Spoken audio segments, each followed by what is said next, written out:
الحمد لله. النفس تبكي على الدنيا وقد علمت أن السلامة فيها ترك ما فيها. L'âme pleure pour cette vie d'ici-bas alors qu'elle sait pertinemment que la préservation, la réussite et le bonheur consistent à délaisser ce qu'il y a dans cette vie d'ici-bas. لا دار للمرء بعد الموت يسكنها إلا التي كان من قبل الموت يبنيها.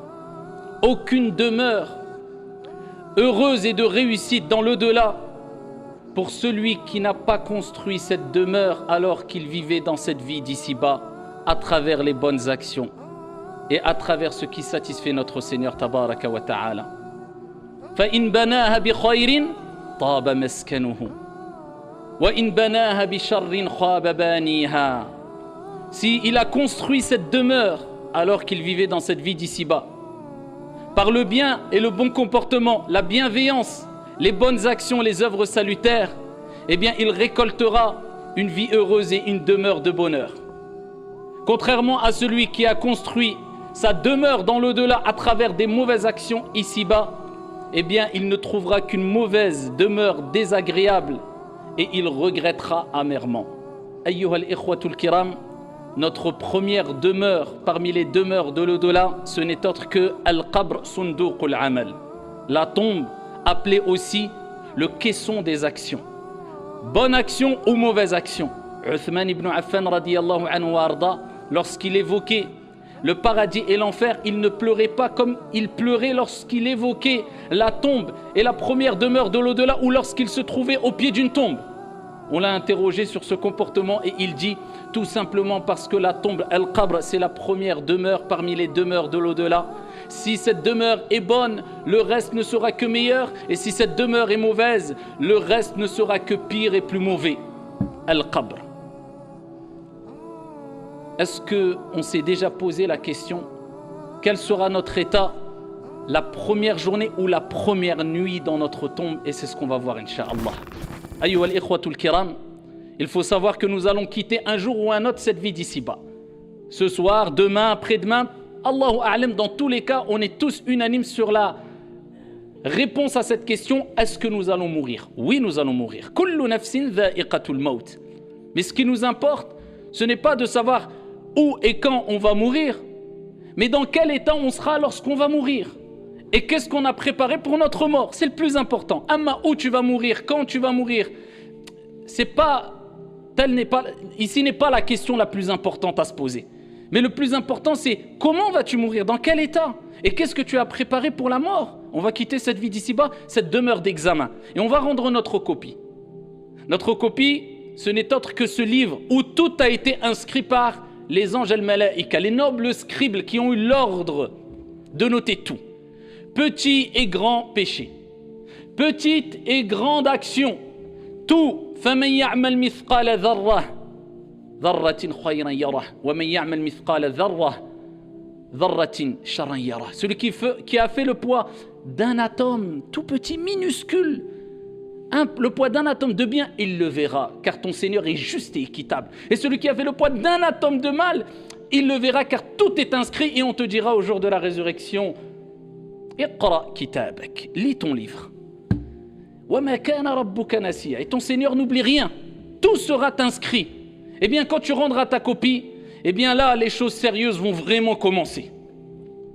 Et ça commence par as-sakarat wal-kurubat, l'agonie de la mort. Vous savez que même le prophète, alayhi salatu wassalam, alladhi ghufira lahu ma taqaddama min dhanbihi wa ma ta'akhkhar, celui dont on a pardonné ses péchés présents, passés et futurs, eh bien, a souffert lors de ces derniers instants de sa vie, non pas parce que c'était une punition, mais toute épreuve qui nous arrive à nous en tant que croyants, nous avons cette conviction-là, ce n'est que bien et purification et récompense au jour dernier. Donc tout ce qui nous arrive, khair, insha'Allah. Ce n'est que du bien, alhamdulillah. C'est pour cela que le bien-aimé, celui qui était le plus aimé parmi les êtres humains, auprès d'Allah subhanahu wa ta'ala, Dieu l'a éprouvé. Non pas parce qu'il ne l'aime pas, mais au contraire parce qu'il l'aime. Donc quand Dieu t'éprouve, c'est parce que Dieu t'aime. et parce qu'il aime te voir patienter. Et patienter, c'est une preuve d'amour vis-à-vis de ton Seigneur tabaraka wa ta'ala. Et quand tu prouves ton amour à Allah, eh bien Allah azza wa jal te donne ce cadeau qui est le meilleur et le plus beau des cadeaux, son amour subhanahu wa ta'ala. Allah t'aimera incha'Allah tabaraka wa ta'ala. Le prophète alayhi salatu wa sallam trempait sa main dans de l'eau, essuyait son visage et disait La ilaha illallah, inna lil mawti la sakarat. Il n'y a de divinité digne d'être adorée qu'Allah subhanahu wa ta'ala. Certes, la mort a son agonie et il a souffert. Pour l'élever en degré dans les plus hautes sphères au paradis alayhi salatu wa sallam. Donc, quelque part, souffrir, être malade avant la mort, c'est un bon signe. Ce n'est pas un mauvais signe qui laisserait croire que Dieu te châtie. Non, Dieu te purifie et veut te purifier tout au long de ta vie à travers les épreuves, à travers les problèmes, à travers les soucis. Et plus tu patientes, et plus tu restes ferme, et plus tu réussis ces examens, ces différents examens qui feront que Dieu te purifiera et ne cessera de te purifier jusqu'à ce que tu rencontres ton Seigneur alors qu'il est satisfait de toi, subhanahu wa ta'ala. Ton âme ensuite, elle sortira de ton corps, comme vous le savez dans le long hadith que j'abrège. L'ange de la mort viendra avec la bonne ou la mauvaise annonce. Si tu faisais partie des gens du bien, eh bien il t'annoncera la bonne annonce en te disant viens, sors, viens rejoindre le pardon, la miséricorde de ton Seigneur tabaraka wa ta'ala. Il t'annoncera de belles paroles et à peine qu'il saisira ton âme, et voilà que les anges qui sont un grand nombre d'anges, eh bien seront autour de toi et saisiront cette âme-là et viendront avec des linceuls du paradis et avec des parfums du paradis, des linceuls paradisiaques et des parfums paradisiaques, et ils te feront monter jusqu'au ciel le plus bas, et les anges diront quelle est cette bonne odeur, et on te citera par tes plus beaux noms, et on dira c'est un tel, fils d'un tel, et ensuite on t'ouvrira le ciel le premier ciel, le ciel le plus bas, et ensuite tu monteras le deuxième, 3, 4, 5, 6, 7e ciel, et tu redescendras pour retrouver ta demeure, bi'idhnillah azza wa jal, qui sera félicité, bonheur et réussite, incha'Allah tabaraka wa ta'ala. Contrairement au mauvais, à celui qui s'est laissé emporter par les passions et les plaisirs, qui n'avaient pas de cadre, grand péché, injustice, meurtre, répandu le mal, désobéissance envers les parents, tout ce que Dieu détestait, et il persistait, et il se la coulait douce, et il était dans l'insouciance, et il a oublié que cet examen que nous sommes en train de passer a un temps bien délimité, et que lorsque cet examen est terminé, il n'y a plus de repentir possible, c'est trop tard. Eh bien, le prophète alayhi salatu wa sallam dit, quant à la deuxième catégorie de personnes, l'ange de la mort viendra et lui annoncera la mauvaise nouvelle. Viens rejoindre la malédiction, la colère de ton Seigneur tabaraka wa ta'ala. Et voilà que les anges qui sont autour le saisiront avec un visage noir et terrifiant, avec des vêtements durs, rudes, nauséabondes qui sentent mauvais, et le mettront dedans et monteront avec eux le ciel le plus bas. Et quand on sentira la mauvaise odeur, les anges sentiront la mauvaise odeur, diront quelle est cette odeur répugnante, et ils le citeront par les plus beaux, les plus mauvais des noms à travers lesquels on le citait dans la vie d'ici-bas. Ils diront c'est un tel, fils d'un tel, et ils refuseront de lui ouvrir les portes du premier ciel, et ensuite il sera lancé dans sa tombe. Et là il rejoindra sa demeure. Ce n'est pas sa villa climatisée, ce n'est pas son appartement, ce n'est pas sa maison, ce qui n'est pas illicite en soi, bien sûr, ici-bas. Mais ce n'est pas ça. Ce n'est pas une maison bien tapissée, bien décorée, plein de meubles, écran plat. Non, c'est la même demeure qu'on aura toutes et tous ici au début, on va dire. C'est-à-dire Al-Qabr, 4 blocs de terre. Et tu repartiras comme tu es né, nu. Et ton vêtement ne sera ni un jogging, ni un costume, ni je ne sais quoi. Non, Dieu te rappelle ces signes. Il te rappelle à travers le fait que tu repartiras avec un linceul, même si tu étais milliardaire, la parole qui est Inna lillahi wa inna ilayhi raji'un. Nous appartenons à Allah, bon gré, mal gré. Fatigue-toi, te fatigue pas. Tu le veux pas. On retournera tous vers notre Seigneur tabaraka wa ta'ala. Et là, quand tu seras dans ta demeure, tu seras seul ou pas? Non, tu ne seras pas seul. Il y a 3 choses qui t'accompagneront jusque ta tombe. Le prophète alayhi salatu wa sallam a dit, tes biens, ton argent, tu as couru après l'argent, ici quelquefois de manière aveugle, je ne dis pas de manière licite, non, de manière aveugle, quitte à dépasser toutes les limites, à transgresser, à acquérir ses biens de manière illicite, tu as couru. Allah Jalla wa ala dit dans le Coran, Alhaakumut takathur, hatta zurtumul maqabir. Kalla sawfa ta'lamoun, thumma kalla sawfa ta'lamoun. La course aux richesses vous a tous distraits, jusqu'à ce que vous visitiez les tombes. Ah, il n'a pas dit jusqu'à ce que vous viviez dans les tombes, vous visitiez, car c'est que un passage la tombe. Eh bien, tu rejoindras cette demeure et tu seras un temps limité dans cette demeure. Et cette demeure sera soit un jardin parmi les jardins du paradis, soit un trou profond parmi les trous profonds de l'enfer. Le prophète dit, il y a 3 choses qui te suivront, tes biens, ta famille et tes bonnes actions. Ou mauvaises actions, tes actions. Il dit, 2 retourneront, tes biens, même la porte de chez toi, tu ne la prendras pas avec toi. Même la clé de chez toi, tu ne pourras pas la prendre avec toi. J'ai acheté une maison quelquefois de manière illicite en passant par riba et tout, en étant très fier. On peut être fier si on l'a fait de manière licite et que cette vie d'ici-bas, ce matériel, même si tu as une villa avec piscine, si tu as ce que tu peux avoir ce que tu veux, personne ne peut rendre illicite ce que Dieu a rendu licite, mais à partir du moment où ça ne te détourne pas du rappel de ton Seigneur, ça ne te pousse pas à l'orgueil, ça ne te pousse pas au péché, à partir de ce moment-là, il n'y a aucun problème. Mais des gens qui sont prêts à transgresser tout pour avoir des grandes demeures, ils pensent que c'est l'objectif suprême. Pensez-vous qu'ils ont pu prendre avec eux ne serait-ce que la clé de chez eux? Les biens repartent, le prophète a dit. Tout ton argent, tes biens, tu prendras rien. C'est tes héritiers, ils vont peut-être se disputer, peut-être même se disputer pour les avoir alors que tu as travaillé toute ta vie pour cela. Combien de milliardaires arrivent à 70 ans, 80 ans, 90 ans, ils sont milliardaires, ils n'ont pas profité du tiers de ce qu'ils ont. Et après, vous voyez que ce n'est pas un objectif suprême ou ce n'est pas un objectif ici unique à atteindre dans cette vie d'ici-bas. C'est simplement un moyen pour pouvoir vivre, s'épanouir si tu veux. Mais ton objectif suprême, c'est la demeure de l'au-delà. Si tu as compris cela, profite de cette vie d'ici-bas. La haraj. Il n'y a aucun problème. Vis, amuse-toi, profite. Si tu as compris la règle que j'ai précitée ou que j'ai citée précédemment, c'est bon, il n'y a pas de problème. Eh bien, les biens repartiront. La famille repartiront. Tes amis, tes frères, ton épouse, ton époux, ton père, ta mère, les avocats, les juges, personne ne pourra t'aider. Tout seul avec tes actions. Tes actions, bien sûr tes actions. Quand tu seras dans ta tombe, le prophète alayhi salatu wassalam a dit, les gens de bien verront une personne, un homme au beau visage resplendissant. Et ils diront, mais qui es-tu? Tu n'inspires que le bien. Mais dis-moi qui es-tu? Et il dira, je suis tes bonnes actions. Je suis ton hajj, je suis ta prière à l'heure, je suis ta prière de l'fajr à l'heure, je suis tes aumônes, je suis ton bon comportement, je suis ta modestie, je suis tes qualités que tu avais ici-bas, je suis ta piété. Eh bien, Allah subhanahu wa ta'ala va représenter tes bonnes actions à travers un homme qui va t'annoncer la bonne nouvelle. Allah. Contrairement aux mauvais, le prophète alayhi salatu wassalam fi sahih dit, les mauvais verront un homme qui sera terrifiant. Imagine-toi, dans ta tombe, le noir, 4 blocs de terre, en plus. Eh bien, tu vois une personne terrifiante. Et il dira, mais qui es-tu? Tu m'inspires que le mal, tu me fais peur. Et il dira, je suis tes mauvaises actions. Tu ne te souviens pas, les péchés, az-zina, le haram, la tricherie, la tromperie, le mal, la médisance, la calomnie, les grands péchés, tout ce que tu faisais de mal et on t'exhortait. Eh bien, c'est moi maintenant. Et voilà, tu me trouves devant toi. Et il annoncera la mauvaise nouvelle. Et il sera dit au bon, préparez-lui un lit parmi les lits du paradis. Et étendez sa tombe. Et il sera dans un jardin parmi les jardins du paradis. Et le bon dira, Ya Allah, fais venir le jour dernier. J'ai hâte de rencontrer mes bien-aimés, ma famille et mes proches. Et pour lui, ça sera très court, la période dans la tombe. Amma l'autre, eh bien ici, il criera au désespoir. Et on dira, amenez-lui un lit de l'enfer. Wal'iyadhu billah.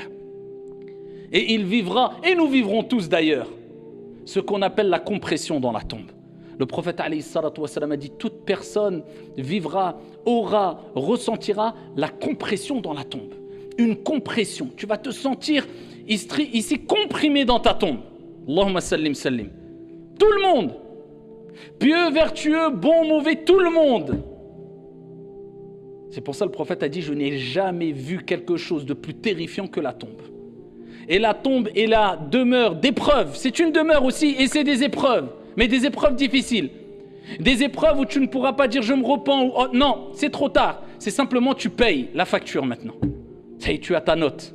Et tu prends, et tu ressens les conséquences de ta note. La note de ton examen, est-ce qu'elle est bonne ou pas? Est-ce que tu t'es contenté de la moyenne ou pas? Est-ce que tu t'es contenté d'exceller ou pas? Est-ce que tu t'es contenté d'être le plus mauvais ou pas? Il a akhiré. La compression dans la tombe. Certains savants ont dit que la compression pour les croyants, les pieux, les bons, les vertueux, ne sera une compression comme qui correspond en donnant une image d'une personne qui te compresse, qui te serre dans ses bras quand il ne t'a pas vu depuis longtemps. Donc en fait, c'est une compression chaleureuse. D'autres ont dit non, ça sera une compression tout simplement, comme le prophète alayhi salatu wassalam a dit, mais pour le croyant bon et vertueux, eh bien cette compression sera très brève.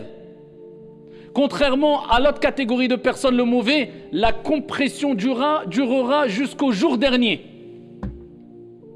Allah subhanahu wa ta'ala ne dit-il pas dans le Coran Hatta idha ja'a ahadahumul maut qala rabbi irji'un la'alli a'malu salihan fima tarakt kalla innaha kalimah huwa qailuha wa min wara'ihim barzakhun ila yawmi yub'athun. Et lorsque la mort frappe l'un d'entre eux, il dit Ya Allah, remets-moi sur terre, accorde-moi un délai. Je m'excuse, pardon, j'ai compris, j'ai vu maintenant, accorde-moi un délai. Kalla innaha kalima. Allah dira, mais non, ce n'est qu'une parole vaine, c'est trop tard. Combien de rappels tu as eu dans la vie? Des dizaines? Des milliers, des millions de rappels, et tu t'entêtais. Je ne parle pas de ceux qui pêchent et qui se repentent et qui font des efforts. La miséricorde de Dieu dépasse sa colère. Non, ceux qui persistaient, ceux qui niaient, ceux qui banalisaient le mal. Là, c'est problématique. Allah, il dit, et derrière eux, une barrière. C'est le monde intermédiaire. Jusqu'au jour où ils seront ressuscités, présentés devant Allah, c'est-à-dire la tombe. Là, non, maintenant, c'est trop tard. Et là, tu seras interrogé, comme vous le savez, dans votre tombe. Man rabbuk ma dinuk. Quel est ton Seigneur? Ceux qui ont vraiment aimé Dieu diront Rabbi Allahu haqqa. Mon Seigneur est réellement Allah. Parce qu'il n'a pas adoré Dieu par tradition, mais par conviction et sincérité et conformité. Il n'a donné aucun associé à Allah subhanahu wa ta'ala. Il a voué un culte exclusif à son Seigneur. Celui-là dira Rabbi Allahu haqqa. Quelle est ta religion? Parce qu'il a appliqué l'islam. Il dira ma religion c'est l'islam. Il a vécu avec l'islam. Ce n'était pas des paillettes, ce n'était pas une mode, mais c'était vraiment des convictions. Et il montrait à travers son bon comportement son appartenance à l'islam. Il n'y avait pas de grande contradiction. Que dis-tu de cet homme qui a été envoyé, Mohammed? Il dira Mohammed est mon envoyé. Mohammed alayhi salatu wassalam est le dernier des envoyés. Pourquoi? Parce qu'il a suivi la voie du prophète, l'exemple, la méthodologie, le comportement du prophète Mohammed alayhi salatu wassalam. Contrairement à l'autre qui dira, comme le prophète a mentionné dans le hadith, il dira j'ai entendu parler. Vous me direz maintenant, comment être préservé alors du châtiment de la tombe? Eh bien, je vous citerai plusieurs hadiths si on avait le temps, mais permettez-moi de vous citer juste 2 hadiths. Le premier hadith rapporté par Al-Hakim, bisanadin Hassan. Le prophète sallallahu alayhi wa sallam a dit, lorsqu'on placera la personne dans sa tombe, écoutez bien, qu'est-ce qui va venir à lui? Eh bien, sa prière va venir à côté de sa tête. Allah. Vous avez vu comment, ici, Dieu va faire donner l'apparence, comment Dieu va représenter quelque part vos bonnes et mauvaises actions. Nos bonnes et mauvaises actions, ce sera un bouclier pour nous. Vous voyez, quand on dit c'est dur pour se lever à Salat al-Subh, non, mais je sais que la récompense est grande. C'est un réconfort ici-bas, un apaisement, un soutien de Dieu. Le bonheur ici-bas, mais en plus de ça, c'est un bouclier et une protection dans l'au-delà. Le prophète, il dit la prière, elle viendra. Tu es dans ta tombe, salah, elle vient. Toutes tes prières, Subh, al-Dhuhr, al-Asr, al-Maghrib, al-Isha, al-Nawafil, Salat al-Tarawih, toutes tes prières vont venir comme une armée. Et il se pose à côté de ta tête. Il dit as-siyam, Allah. Il dit le jeûne, an yamini, sur sa droite. Le jeûne, il va se mettre à ta droite. Regardez la couverture. Il reste à la gauche. Il dit le jeûne viendra à la droite. À sa gauche viendra as-sadaqat, les aumônes. Ta zakat obligatoire et les aumônes surérogatoires, l'argent que tu as donné. At'imu at-ta'am, tadkhulul jannata bisalam. Nourrissez les pauvres, vous rentrerez au paradis en paix, comme le prophète alayhi salatu wassalam a dit. Tu avais de l'argent, dès qu'il fallait aider les pauvres, je donne. Al-mal malullah, je ne compte pas, parce que je sais que l'argent appartient à notre Seigneur. Et le prophète a juré qu'il n'y a aucune aumône qui a diminué quoi que ce soit en la richesse de qui que ce soit. Tu donnes, Allah te donne. Et il te multiplie. Eh bien, tu donnais. Tu étais quelqu'un qui avait la main facile. Tu donnais discrètement, sincèrement. Et pour préparer ton au-delà, pour faire du bien aux gens, aux démunis, aux pauvres et autres. eh bien l'aumône viendra à gauche, elle te protégera. Il reste tes pieds en bas. Le prophète alayhi salatu wassalam a dit, ces actes de piété, de bienfaisance viendront au niveau de ses pieds. Et à chaque fois qu'un mal voudra l'approcher dans sa tombe, eh bien une de ces armées, si on veut quelque part, eh bien viendra et dira, pousse-toi, tu ne peux pas passer, pas de passage pour toi. Et tu seras préservé par ta piété. Et c'est quoi la piété? Le fait de délaisser les grands péchés et d'adorer Allah subhanahu wa ta'ala. Dans le juste milieu, sans exagération, sans excès bien sûr. Eh bien, cela va te protéger. Un deuxième hadith très connu, et plusieurs hadiths vont dans ce sens-là, le prophète alayhi salatu wassalam a dit, celui qui lit tous les soirs Suratul Mulk, c'est-à-dire Tabarakalladhi, c'est la sourate la royauté, eh bien il sera préservé du châtiment de la tombe. C'est pour cela que c'est une sunna et c'est demandé de réciter, de lire tous les soirs Surat al-Mulk, 2-3 pages. C'est rapide. Si tu peux les lire tous les soirs et essayer de la méditer, de la comprendre et d'appliquer ce qu'il y a dans cette sourate. Et tous les jours tu lis Surat al-Mulk, ça sera une cause de ta préservation, insha'Allah ou tabaraka wa ta'ala, dans ta tombe contre n'importe quel mal qui peut te toucher. Donc nous comprenons bien, ayyuhal ikhwatul kiram, que ce qui nous attend, ce n'est même pas dans l'au-delà. Je ne suis même pas arrivé au jour du jugement. Je n'ai même pas parlé de Israfil qui va souffler à 2 ou 3 reprises dans la corne et ce moment où les gens vont ressusciter et le soleil sera à côté des têtes et que la sueur va représenter nos mauvaises actions. Certains vont être noyés dans leur sueur. Je ne parle pas de ce qui va durer 50 000 ans. Je parle juste de ce qui va nous arriver dans quelques semaines, quelques mois, quelques années dans notre tombe. Et ça, c'est juste un petit résumé pour vous dire, ayyuhal akhyar, que cette vie d'ici-bas, c'est une vie où on se prépare pour le delà. Et quand tu profites de cette vie d'ici-bas, aucun mal. Mais il ne faut pas que ces bienfaits, ces délices de cette vie d'ici-bas rentrent dans ton cœur à tel point que tu te détournes d'Allah subhanahu wa ta'ala ou que tu es noyé par les biens d'ici-bas. Plus de prière à l'heure, tu tombes facilement dans les grands péchés, tu fais du mal aux gens. Pourquoi? Ton seul objectif, c'est cette vie d'ici-bas. Tu es assoiffé, tu es affamé et tu ne seras jamais rassasié. Amma, si tu as compris ce juste milieu-là, et tu as compris l'objectif suprême, quel est-il? Eh bien, alhamdulillah, tu peux profiter de cette vie d'ici-bas sereinement, bi'idhnillah azza wa jal. En tout cas, nous implorons notre Seigneur, tabaraka wa ta'ala, de nous accorder à toutes et à tous une vie heureuse et une vie de piété, et qu'Allah subhanahu wa ta'ala nous accorde une bonne fin et une fin heureuse, et qu'Allah jalla wa ala fasse de nos demeures une demeure ou un jardin parmi les jardins du paradis, et non un trou profond parmi les trous profonds du feu de l'enfer. آمين يا رب العالمين. هذا وصلوا وسلموا رحمكم الله على نبي المختار كما أمركم بذلك جل وعلا حينما قال إن الله وملائكته يصلون على النبي يا أيها الذين آمنوا صلوا عليه وسلموا تسليما.